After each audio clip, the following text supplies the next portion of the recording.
I write the kind of high-octane thrillers where the hero always wins. So, how the hell did I end up in a story like this?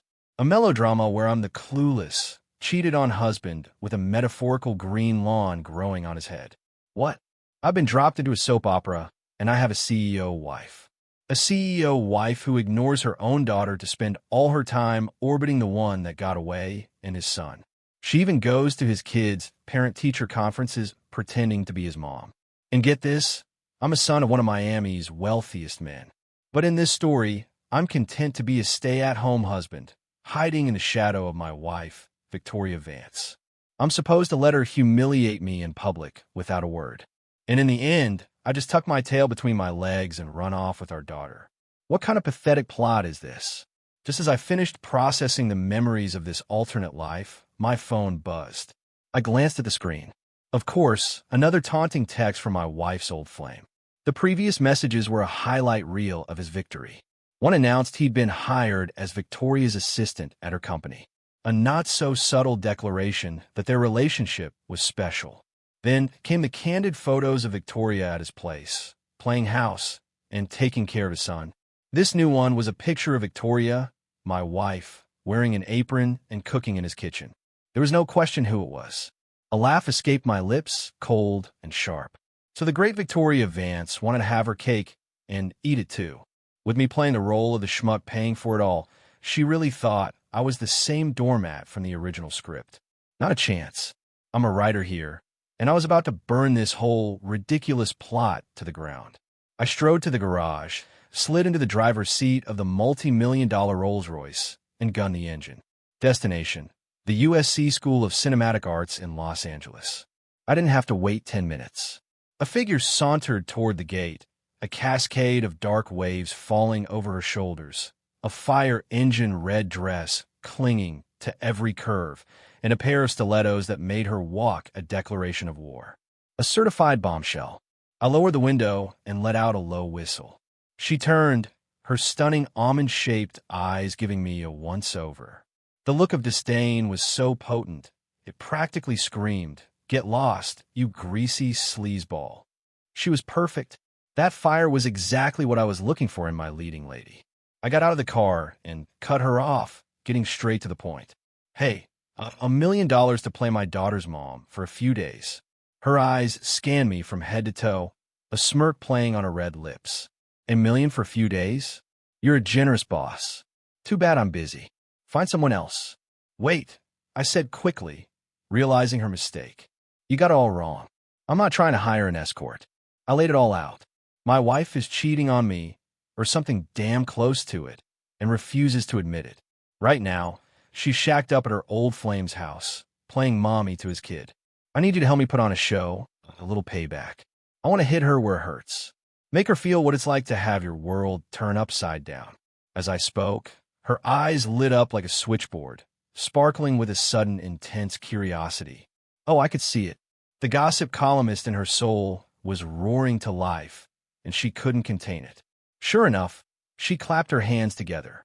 "Done. I'm in. Let's do this." What I didn't know then was that the woman I just randomly stopped was Maya Thorne, an infamous LA socialite who was used to people begging for her attention, not the other way around. The sheer, unadulterated drama of my situation was apparently too juicy for her to pass up, so she made an exception. We hashed out the basic plan in the car on the way back to my place. The second we walked in the door, I called my daughter downstairs. "Chloe, I'd like you to meet your godmother." Chloe blinked her big, innocent eyes, looking from me to Maya and back again before saying sweetly, "Hi, godmother." That one little word seemed to melt Maya on the spot. She knelt, gently squeezing Chloe's cheek with a warm smile. "You are just the cutest, Chloe." After our surprisingly cheerful and fake family dinner, I checked the time and dialed Victoria. "Honey, are you coming home tonight?" A few seconds of silence. Then her voice laced with irritation. "No, I'm not coming home tonight. Right on schedule." I smirked. "Victoria, your old friend Julian has been keeping me updated," I said, my tone deliberately casual. "I've seen the pictures. You're staying at his place, aren't you?" "Ethan, don't be so paranoid." Her voice shot up, the defensive cry of someone caught red-handed. There is nothing going on between Julian and me. I'm just helping him out. He and his son, Leo, are having a hard time. Oh, I said, as if commenting on the weather. I understand. Well, as it happens, our Chloe could use some extra attention, too. Her godmother is here, and she's planning on staying with us for a few days. Just try not to throw a fit about it when you get back.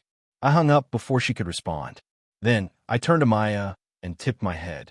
Showtime. She understood instantly. She scooped Chloe onto her lap on the sofa, striking an affectionate pose. I snapped a few pictures with my phone, picked the one that looked most like a perfect family portrait, and made a Facebook post, setting the privacy so only Victoria could see it. Less than 30 minutes later, just as expected, the front door flew open. Victoria stood there radiating an icy fury, her face a thundercloud, and right behind her were Julian Croft and his son Leo. Ethan, what is this about a godmother? You better explain yourself right now. She seated herself, her 10 centimeters heels clicking furiously on the floor. Her eyes landed on Maya and Chloe, who were laughing together on the sofa. They looked so natural, so much like a real mother and daughter that it stopped her cold. Her territory had been invaded. She pointed a trembling finger at Maya. Ethan Carter, how dare you? I've been gone for a few days, and you've already moved another woman into my house. Is this the godmother, or is she your mistress? I slowly looked up, my voice dripping with sarcasm. In the car, I took Chloe's small hand in mine. Chloe, sweetie, from now on, you don't have to call her Auntie Vicky. You could just call her Mom. Chloe's eyes widened. But what about my other mommy? She's Leo's mommy, I said. My voice was gentle but firm. You saw her this morning, didn't you? She was taking Leo to school. She didn't even look at you. A real mommy wouldn't leave her own daughter to take care of someone else's kid, right? I knew I'd have to divorce Victoria eventually. I had to prepare Chloe for the reality of the situation. Chloe tilted her head, thinking it over. Her little face crumpled and her eyes filled with tears. So, I'm not her real daughter? If Victoria was going to play dirty, then so was I. I gave Maya a look. She immediately understood, wrapping Chloe in a warm embrace. Don't cry, sweetie. You got me now. I'm your mom, she cooed.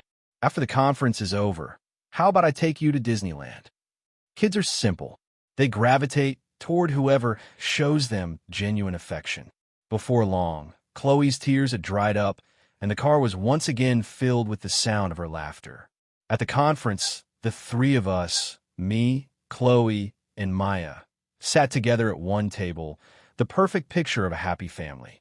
Across the room, Victoria, Leo, and Julian sat at another, presenting the same image. Look at her, I thought with dark satisfaction, so eager to be a mother to someone else's child without a single thought for her own. I was so glad I brought Maya. Without her, this scene would have traumatized not just Chloe, but me as well. Now, the score was even. Victoria could play mom to her old flames kid, and my daughter had a mother right here by her side. A perfect equilibrium. Of course, I didn't fail to notice Victoria's eyes constantly darting in our direction. She had agreed to be Leo's mom for the day, but she clearly never imagined I would bring in a replacement for her. The invasion of her territory was written all over her face. It was a beautiful sight. Pain doesn't just disappear. It gets transferred to the person who deserves it most. Right now, Chloe was laughing with Maya, not a trace of sadness on her face, which meant by the laws of emotional physics that someone else in the room had to be drowning in misery. A teacher recognized Victoria and walked over with a smile. Mrs. Vance, I didn't realize Leo was your son. Victoria grunted, her eyes fixed on Chloe. The look on her daughter's face, not sadness, not anger, but a cool indifference, sent a chill down her spine. It felt like she was losing something precious right before her very eyes. The teacher chatted with Victoria for a moment before turning to me. Mr. Carter, good to see you. Then her eyes fell on Maya, and she lit up. And this must be Chloe's mother. You're so young and beautiful. You look like a movie star. Chloe puffed out her little chest with pride. Of course, my mommy is the most beautiful mommy in the whole world. My daughter was a smooth talker. Hearing the word mommy, Victoria's heart skipped a beat, thinking Chloe was talking about her. A flicker of warmth spread through her chest. But then she saw Chloe gazing up at Maya with pure adoration, her eyes shining like stars. The warmth vanished, replaced by a cold, sharp sting. "Chloe," Victoria blurted out on the verge of shouting. "I'm your mother." Sensing an impending explosion, Julian quickly tugged on her sleeve. "Victoria, they're just putting on a show to get to you," he whispered. "Don't fall for it. Chloe is your daughter. No one can take that away from you." Victoria froze, his words sinking in. She swallowed the protest that was on the tip of her tongue. They paid them no mind, exchanging pleasantries with the teacher until she returned to the front of the room to begin the meeting. Part of the agenda, it turned out, was a talent show where each family would perform. When it was Victoria's group's turn, she stood and smoothed down her dress. She and Julian each took one of Leo's hands, and the three of them walked to the front, a picture-perfect family. As she turned, Victoria's gaze instinctively found Chloe. I could see that while my daughter's expression was neutral, her little hands were gripping mine and Maya's so tightly her knuckles had turned white. In that moment, I knew that whatever lingering attachment Chloe had for Victoria was dissolving for good. Victoria, oblivious, turned back to the stage. The music started, and she, Julian, and Leo began a simple choreographed children's dance. It wasn't professional, but they had clearly practiced. When they finished, the room erupted in applause. Leo beamed and shouted, "I love my mommy and daddy." The applause grew even louder. At the same time, I felt Chloe's grip on my hand relax. It was over. She finally understood. The woman on that stage, the one being called Mommy, was not her mother. For a child, that's a brutal realization. But thanks to my constant preparation and the comforting presence of the beautiful Maya, I knew Chloe would be okay. Next, it was our turn. The moment Maya stood on the stage, a murmur went through the crowd. She had that star quality that made people stop and stare. "We're going to sing you my sunshine for you all." The three of us sang together with Chloe taking the lead. Her voice was small and sweet, but her words were clear. My own singing was average at best, but Ma's was stunning, clear, melodic, and powerful. She commanded the stage like a seasoned professional, and our little group easily became the highlight of the show, completely eclipsing Victoria's performance. When the song ended, Chloe copied Leo's move from earlier. "I love my daddy and my mommy too," she declared, beaming as she looked from me to Maya. She hadn't spared Victoria a single glance. That was the last straw. Victoria shot to her feet, her voice sharp with rage. "Chloe, she is not your mother. I am your mother." The other parents stared, confused. The teachers were just as baffled. "Leo's mom, what are you talking about?" one of the teachers asked, standing up. Seeing her daughter look at another woman with such love was more than Victoria could bear. She pointed a shaking finger at Maya. "She is not Chloe's mother. I'm Chloe's real mother."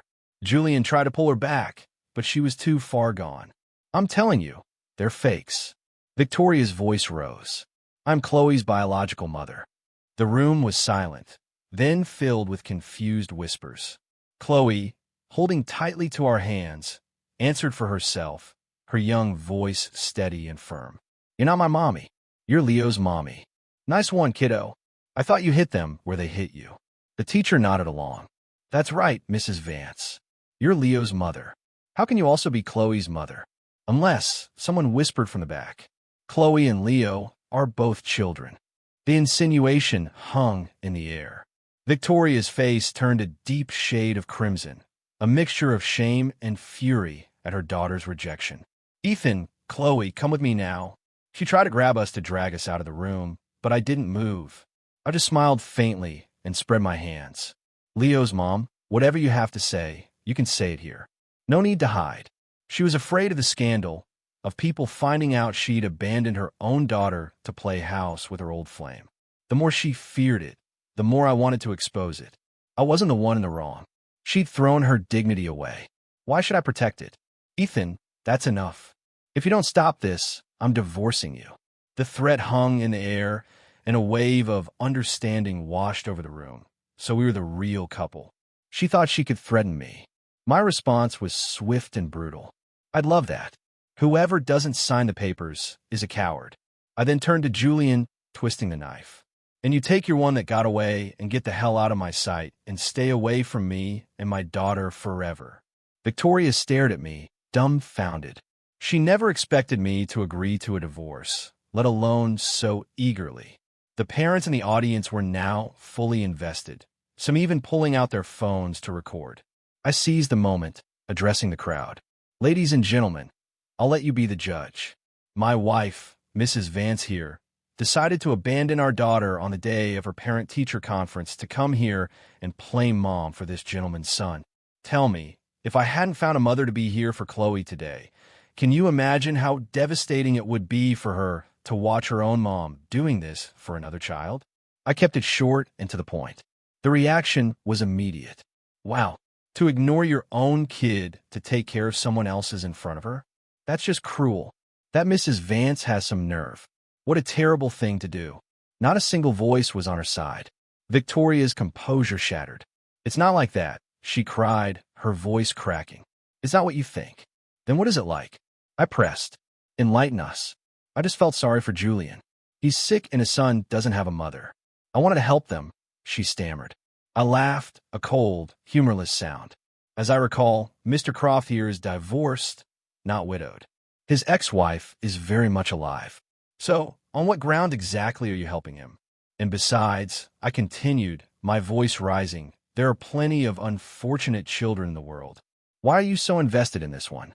So invested that you spend night after night at his house, never coming home? I had been holding this in, and now it was all coming out, a torrent of accusations, and every single one was true. I had the proof.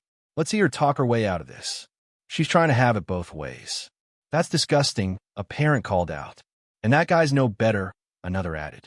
He knows she's married, but he lets her play house with his kid. He's trying to push the husband out and take his place. I smirked. These total strangers could see the situation for what it was. How could Victoria, the brilliant CEO, be so blind? Or maybe she wasn't blind at all. Maybe she was just enjoying the thrill of it all. For a woman like that, my position was simple. Get her out of my life. Oh, Victoria, my heart. Seeing himself become the villain of the story, Julian clutched his chest and dramatically collapsed against her. It was the most obvious fake ailment I'd ever seen. I had two choices. One, let him get away with it.